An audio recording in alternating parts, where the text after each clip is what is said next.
Alright, I'm gonna show you guys how I just replaced the factory tweeters in my Kia Soul. There she is. Let's see. First thing you want to do, if you don't already have them, get some of these trim or panel removal tools. I think this job would be either impossible or really messy if you didn't have something like this to help get this thing out. And this is what we have to get out, or I had to get out. So in order to get to the tweeter up here, you have to take out the entire housing for the vent, and I recommend starting down here, and you just slowly wedge your panel tools up and around. Eventually, there's a lot of clips and plugs and things, but just be patient and it'll eventually come up. You don't want to start at the top, because up here, once you pop this off, and again you can use the tool to pop this tweeter cover off. Underneath this you have, well, here's another shot from the side. Where's the lighting there? There we go. So there's that, and right behind it is a screw that you will need to remove to completely take out the entire housing. Make sure you don't pull up too hard before you remove that, otherwise you'll probably break something.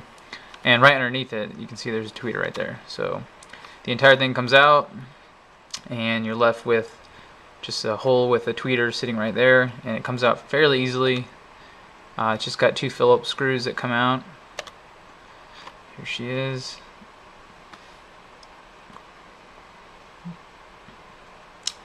And take that out, and you look at something like this. It does have a wiring harness that unclips. I think I mentioned this in my post, but the wires don't always match up in color. You can see there's yellow and black here, and there's red and black. When you actually wire your tweeters up, if you're going to do this, I would just follow the wherever the capacitor is, so you know that the capacitor is linked. You can see the wire connected to the power line. So I think on the other tweeter it was like yellow, the power line.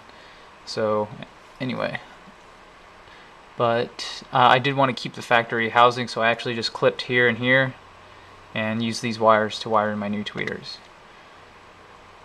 Just another shot. To actually get the tweeters off, actually let me go back real quick. The tweeters, it looks like they're stuck in, and they are stuck in pretty well, but right along you can see there's a seam right here. That's where the tweeter actually pops out, and it comes out from the bottom. So it's basically just, there's a soft glue that's all the way around, and the wires, power and ground, are soldered in there. So you just basically need to jam a flathead screwdriver like this and all the way around, and just wedge it out, and it's actually not that bad. It comes out fairly easily once you break away all the glue, and that way you can use the factory housing. I didn't mention this, but the whole point for me doing this, I wanted to keep the OEM tweeter housing. I didn't want to have to custom build something. And the tweeters that I got, let's see, well, so here's the old tweeter coming out. That's what it looks like. It's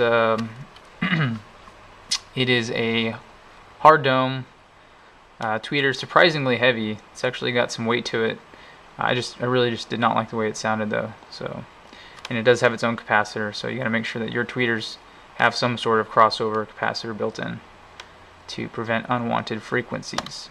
I picked the Pioneer TST15s because of their size. It was a total guess. I just looked on Amazon. There was a deal going on, and it turns out that they fit perfectly in the OEM housing. You don't have to do anything. They'll just squeeze right in. So that was good. You can see that they match up really well with size. And there we go. So this is sitting on top, but once I took the old tweeter out, it just shoves from underneath and literally just wedges in there. And that's showing it stuck in now. So that's the Pioneer sitting in there. You do have to solder in. It comes with these capacitors that has like a